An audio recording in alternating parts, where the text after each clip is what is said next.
Hi friends, అందరికీ good afternoon. ఈరోజు మనము మాన్యువల్ టెస్టింగ్లో పాజిటివ్ టెస్టింగ్ అంటే ఏంటి, అలాగే నెగిటివ్ టెస్టింగ్ అంటే ఏంటి, సో వీటి మధ్య ఉన్న డిఫరెన్స్ కూడా మనము ఈరోజు ఈ వీడియోలో పూర్తిగా తెలుసుకుందాము. అలాగే కొత్తగా ఎవరైతే మన ఛానల్ చూస్తున్నారో సాఫ్ట్వేర్ టెస్టింగ్ వీడియోస్ కోసం తప్పకుండా సబ్స్క్రైబ్ చేసుకోండి. అలాగే వీడియోని లైక్ చేయండి. సో మీ సపోర్ట్ ఉండాలని కోరుకుంటున్నాను. నెక్స్ట్ మనము ఇంకేమైనా డౌట్స్ ఉన్నా కూడా జస్ట్ కామెంట్ చేయండి. ఆ వీడియోస్ కూడా తప్పకుండా చేస్తాను. అలాగే మీకు ఏమైనా డౌట్స్ ఉన్నా కూడా క్లారిఫై అయితే చేస్తాను. సో ఇంకా మన టాపిక్ అయితే స్టార్ట్ చేద్దాం. మన టాపిక్ వచ్చేసి what is the difference between positive and negative testing. So వీటి గురించి మనము పాయింట్ వైజ్గా ఉంది. సో ఈ పాయింట్ గురించి చూద్దాము. నెక్స్ట్ రియల్ టైం ఎగ్జాంపుల్స్ కూడా నేను ఎక్స్ప్లెయిన్ చేస్తాను. సో ఫస్ట్ పాయింట్ చూసుకుంటే మనము positive testing is determines this that is your application marks as expected if any error is encountered during the positive testing the test fails. So జనరల్గా మనము testing చేసేటప్పుడు ఏదైనా for example ఒక login page అనుకోండి. So valid details ఇస్తాం, అంటే already అతనికి account ఉందనుకోండి. సో అకౌంట్కి సంబంధించిన యూజర్ నేము నెక్స్ట్ పాస్వర్డ్ ఇచ్చిన తర్వాత లాగిన్ అవుతాం. సో ఈ ప్రాసెస్లో ఏమైనా మీకు ఎర్రర్స్ ఏమైనా వచ్చాయనుకోండి, సో అది స్క్రీన్ షాట్ తీసి మనం రెస్పెక్టివ్ డెవలపర్కి అసైన్ చేసి సో ఆ ఇష్యూని క్రియేట్ చేయడము, నెక్స్ట్ ఏదైతే టెస్ట్ కేసు మనం ఎగ్జిక్యూట్ చేసామో దాన్ని ఫెయిల్ చేయడము చేస్తాము. సో ఈ ప్రాసెస్ని మనం ఏం చేస్తామంటే పాజిటివ్ టెస్టింగ్ అంటారు. సో పాజిటివ్ టెస్టింగ్లో ఏంటంటే వ్యాలిడ్ ఇన్ఫర్మేషన్ని ఇవ్వడం, ఇన్పుట్గా ఇవ్వడము. సో ఇందులో ఏమైనా ప్రాబ్లం వచ్చిందనుకోండి, సో అది సాఫ్ట్వేర్ డిఫెక్ట్. సో కాబట్టి దాన్ని ఫైల్ చేసి ఫిక్స్ చేయించుకుంటాము. సో ఇది ఫస్ట్ పాయింట్. నెక్స్ట్ పాయింట్ చూసుకుంటే మనము negative testing is ensure that your application can carefully handle invalid input are unexpected user behaviour. For example user name కరెక్ట్గా ఇచ్చేసి invalid password ఇచ్చామనుకోండి, password ఇచ్చినా కూడా లాగిన్ అయిపోయింది అనుకోండి, అది ఇష్యూ, అది ఫంక్షనల్ ఇష్యూ. సో అదొకటి ఇన్వాలిడ్ కేసు కింద తీసుకోవచ్చు. నెక్స్ట్ ఏమంటే యూజర్ నేమ్ పాస్వర్డ్ ఇన్వాలిడ్గా ఇవ్వడము, ఇచ్చిన తర్వాత మనకి ఎక్స్పెక్టెడ్ అవుట్పుట్ ఏంటి, లైక్ ఎర్రర్ మెసేజ్ ఏంటి, ఇన్వాలిడ్ డీటెయిల్స్ ఎంటర్ చేశారు, ప్లీజ్ వ్యాలిడ్ ఇన్పుట్ని ఇవ్వండి అని చెప్పేసి ఒక పాపప్ రావాలి. అలా కాకుండా మనకు 404 ఎర్రర్ రావడం కానీ, అలాగే మనకు పేజ్ నాట్ ఫౌండ్ అని చెప్పేసి రీడైరెక్ట్ అవ్వడం కానీ, so different scenarios, so different cases. So ఇలాంటి బిహేవియర్ని మనం హ్యాండిల్ చేయడానికి మనము నెగిటివ్ టెస్టింగ్ని పర్ఫామ్ చేస్తాం. సో ఇది ఫస్ట్ పాయింట్. అంటే పాజిటివ్ థింకింగ్ ఏంటంటే జనరల్గా యూజర్ ఏ విధంగా ఈ అప్లికేషన్ని యూజ్ చేస్తాడు అనే దాన్ని బట్టి మనము పాజిటివ్ టెస్ట్ కేసెస్ని రాసుకుంటాము, ఆ కేసెస్ని ఎగ్జిక్యూట్ చేస్తాము. సో నెగిటివ్ టెస్టింగ్ అంటే ఏంటంటే, సో కొందరు కస్టమర్స్ ఏంటంటే మనకి డిఫరెంట్గా థింక్ చేస్తారు. సో నా యొక్క లైక్ అప్లికేషన్, నా యొక్క యూజర్ డీటెయిల్స్ ఈ విధంగా ఉన్నాయి, ఇలా కాకుండా వేరే విధంగా క్రియేట్ చేద్దాం అంటే లైక్ సెక్యూరిటీ పరంగా తన యూజర్ నేమ్ కూడా డిఫరెంట్ క్యారెక్టర్స్, సింబల్స్, స్పేస్ కానీ ఇలాంటివి డిఫరెంట్ కైండ్ ఆఫ్ ట్రై చేశాడు అనుకోండి, అక్కడ మనం ప్రాపర్ వ్యాలిడ్ టూల్ టిప్ కానీ, మెసేజ్ కానీ, ఎర్రర్ పాప్ కానీ చూపించాలి. అప్పుడే తనకు అర్థమవుతుంది, ఓహో ఈ అప్లికేషన్ ఇది మాత్రమే సపోర్ట్ చేస్తుంది, ఇవి సపోర్ట్ చేయట్లేదు అని చెప్పేసి తనకు క్లియర్గా అయిందనుకోండి. సో తను ప్రాపర్గా యూజ్ చేయడానికి అయితే ఛాన్స్ అయితే ఉంటుంది. సో కాబట్టి మనము కస్టమర్ పాయింట్ ఆఫ్ వ్యూలో థింక్ చేయాలి, నెక్స్ట్ ఇంజనీరింగ్ పర్స్పెక్టివ్లో ట్రై చేయాలి. అంటే మంచి క్వాలిటీ కలిగిన అప్లికేషన్ ఇవ్వాలనుకోండి మనం కస్టమర్కి. సో ఈ విధంగా డిఫరెంట్ కైండ్ ఆఫ్ థింగ్స్లో మనము థింక్ చేసి ఆ టెస్ట్ కేసెస్ రాసుకొని అది ఎగ్జిక్యూట్ చేస్తే మనము ఇలాంటి ఇష్యూస్ని అవాయిడ్ చేయడానికి అయితే ఛాన్స్ అయితే ఉంటుంది. సో నెక్స్ట్ సెకండ్ పాయింట్ చూద్దాం. సెకండ్ పాయింట్ చూసుకున్నట్టయితే మనము in this testing tester always check for and only valid set of values. Next negative టెస్టింగ్లో tester apply as a much creative as a possible and validating the application against invalid data.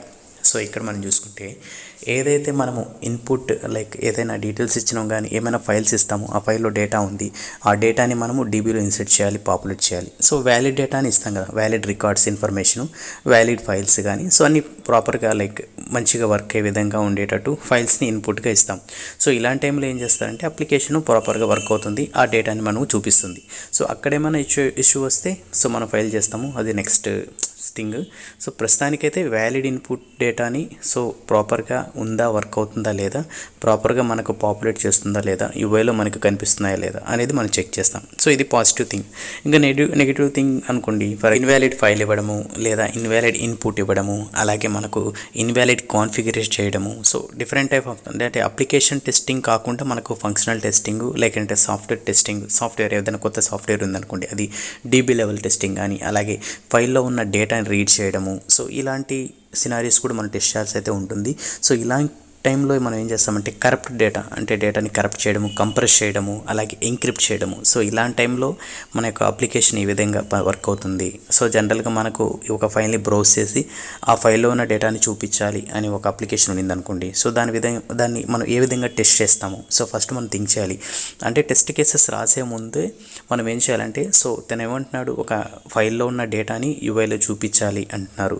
So ఆ ఫైల్లో ఏం data ఉంది, ఎంత data వరకు support చేస్తాము, ఎంత size ఫైల్ని మనం అప్లోడ్ చేయగలము, అలాగే మనము కరప్ట్ డేటా ఇస్తే అది ఏ విధంగా చూపిస్తుంది అనేది మనము డిఫరెంట్గా అప్పుడే థింక్ చేసిన తర్వాత మనము ఏం చేస్తారంటే ఒక డాక్యుమెంట్ చేసుకొని ఆ డాక్యుమెంట్లో అన్ని కేసెస్ రాసుకోవాలి. సో పాజిటివ్ అని చెప్పేసి పాజిటివ్ వేలో, నెక్స్ట్ నెగిటివ్ వేలో, నెక్స్ట్ డీబీ లెవెల్లో, నెక్స్ట్ యూఐ లెవెల్లో. సో ఈ విధంగా మీరు ఎప్పుడైతే డివైడ్ చేసుకుని టెస్ట్ కేసెస్ రాసుకుంటారో సో అప్పుడు ఏంటంటే మనకు కార్నర్ కేసెస్ కూడా కవర్ చేయడానికి అయితే ఛాన్స్ అయితే ఉంటుంది. అందుకని మనము ఈ నెగిటివ్ టెస్టింగ్ కోసం నెగిటివ్గా థింక్ చేయడము, నెగిటివ్ డేటాని అప్డేట్ చేయడము, సో ఈ విధంగా మనం ఇవ్వాలి. ఇంకా ఎగ్జాంపుల్ చూసుకున్నాం అనుకోండి, ఒక కొత్త అప్లికేషన్ ఉంది అంటే సైన్ అప్ అవ్వాలి అనుకోండి. సో అప్పుడు ఏం చేస్తాం, మనం పూర్తి డీటెయిల్స్ ఇస్తాం, user name, password, other required information మొత్తం అప్డేట్ చేస్తాం. సో కొంతమంది ఏం చేస్తారంటే యూజర్స్ పైనుంచి ఫస్ట్ వన్, సెకండ్ వన్, ఈ విధంగా మ్యాండేటరీ ఫీల్డ్స్ అని ఇచ్చుకుంటూ వస్తుంటారు. కొందరు ఏం చేస్తారంటే మధ్యలో నుంచి ఎంటర్ చేయడము, కొందరు కింద నుంచి డేటాని ఫిల్ చేయడము అని చేస్తారు. సో ఇలాంటి టైంలో డేటా ఫిల్ చేసి సబ్మిట్ చేస్తే మన యొక్క అప్లికేషన్ ఏ విధంగా వర్క్ అవుతుంది సో అని కూడా మనం చూసుకోవాలి. సో ఇవన్నీ నెగిటివ్ థింకింగ్. సో ఎక్కువగా మనము నెగిటివ్గా ఎప్పుడైతే థింక్ చేసి అప్లికేషన్ని మనం ఎప్పుడు టెస్ట్ చేస్తామో అప్పుడు ఏంటంటే మనకు అప్లికేషన్ ఆల్మోస్ట్ స్టేబుల్ స్టేజ్కి రావడానికి అవకాశం అయితే ఉంటుంది. ఎందుకంటే పాజిటివ్గా అందరూ థింక్ చేస్తారు, అందరూ ఎక్స్క్యూట్ చేస్తారు, ఇది కామన్. సో నెగిటివ్గా మనం ఎప్పుడైతే కవర్ చేస్తామో ఆటోమేటిక్గా పాజిటివ్ థింక్స్ అన్నీ కూడా మనకు కవర్ అవ్వడానికి ఛాన్స్ అయితే ఉంటుంది. సో ఇది ఫైనల్గా మనము యాజ్ ఎ టెస్ట్ ఇంజనీర్గా మనకు ఉండాల్సింది ఏంటంటే పాజిటివ్ థింకింగ్ ఉండాలి, నెగిటివ్ థింకింగ్గా ఉండాలి. నెగిటివ్ వల్ల ఏంటంటే అడ్వాంటేజెస్, సో ఎప్పుడైతే ఈ కస్టమరు నెగిటివ్గా ఏమైనా ఇన్పుట్ ఇవ్వడం కానీ, ఇన్వాలిడ్ ఇవ్వడం కానీ, సో ఇలాంటి ఇష్యూస్ని ఫేస్ చేసినా కూడా మనము తనకి రిప్లై ఇవ్వడానికి కూడా, ఆన్సర్ ఇవ్వడానికి అయితే ఛాన్స్ అయితే ఉంటుంది. ఎందుకంటే మనం అలాంటి సినారీస్ ఆల్రెడీ కవర్ చేసాం కాబట్టి. లేదనుకోండి తను నెగిటివ్గా ఎక్స్క్యూట్ చేయడము, అలాగే డేటాని ఎంటర్ చేయడం చేశాడు అనుకోండి, ఫర్ ఎగ్జాంపుల్ ఇష్యూస్ వచ్చాయనుకోండి, మళ్ళీ డెవలపర్ దాన్ని డీబగ్ చేయడానికి చాలా టైం తీసుకుంటుంది. అంటే ఏ సినారియో ఏ టైంలో తనకి ఈ ఇష్యూ హిట్ చేస్తున్నాడు, ఎలాంటి కేసులో వస్తుంది. కొందరు ఏంటంటే ర్యాండమ్గా క్లిక్ చేయడము, సో ట్యాబ్స్ మూవ్ అవ్వడము, అంటే పేజ్ని రీఫ్రెష్ చేయడం, డిఫరెంట్ స్టెప్స్ యూస్ చేస్తారు. ఆ స్టెప్స్ మనకు ఎగ్జాక్ట్గా చెప్పరు కదా క్లయింట్. సో నాకు ఇలా ప్రాబ్లం వస్తుంది, సో మీరు దాన్ని రెక్టిఫై చేయండి అంటాడు అంతే. సో దీన్ని బట్టి మనం ఏం చేయాలంటే, సో ఇలాంటి సినారియోస్ కస్టమర్ కన్నా ముందు మనం ఫైండ్ అవుట్ చేయాలంటే, సో ఈ స్టెప్స్ని ఫాలో అవడము, ఆ స్టెప్స్ని ఫర్ ఎగ్జాంపుల్ ఆ ఇష్యూ మనం ఫిక్స్ చేయలేము, నెక్స్ట్ అప్డేట్లో మనం ఫిక్స్ చేస్తాము అనేది వచ్చింది అనుకోండి.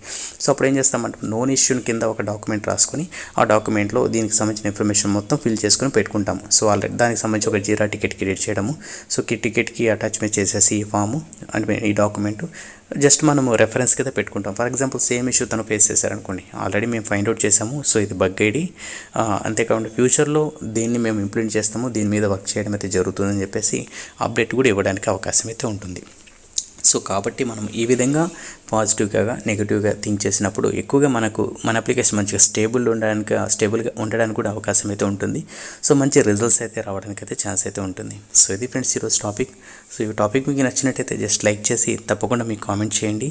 సో అలాగే మన ఛానల్ని తప్పకుండా మీ ఫ్రెండ్స్ కూడా షేర్ చేయండి. సో నెక్స్ట్ టాపిక్తో మళ్ళీ కలుద్దాం. అంతవరకు keep smiling, have a nice day.